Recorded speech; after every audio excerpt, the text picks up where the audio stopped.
longer on the marks. The state of our nation at this moment in time is prepared, all set, and ready to go.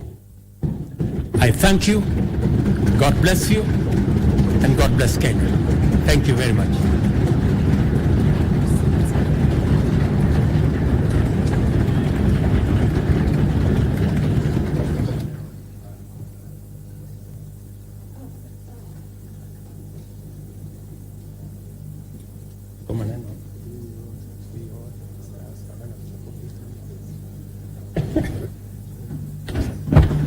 Thank you very much.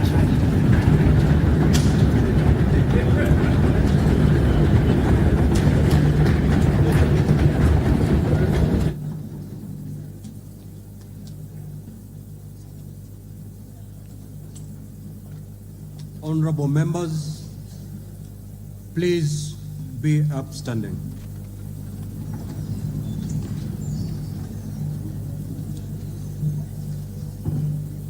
Your Excellency the President, the Right Honorable Speaker of the National Assembly, honorable members, we have come to the conclusion of the business of the day, and it is now time to adjourn. The Senate stands adjourned until Tuesday, 14th of November 2023 at 2:30 p.m. in the Senate chamber. I thank you. Honorable members remain upstanding. Honorable members of the National Assembly now stands adjourned until Tuesday, 14th November 2023 at 2:30 p.m. May I also take this opportunity, Excellency the President, to invite all honorable members and our guests to a reception at the Parliament courtyard. May I also request all of you honorable members and our guests to remain standing in your places until the procession of His Excellency the President and the speakers leave the chamber. I thank you.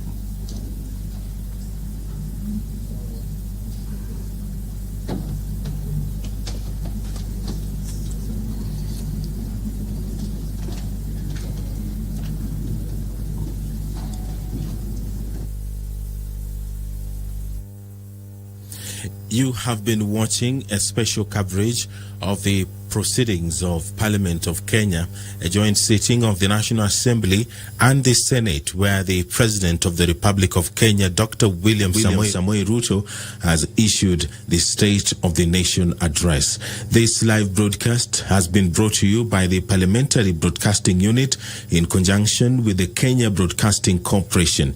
My name is Edward Kabasa. Good evening.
Na kupata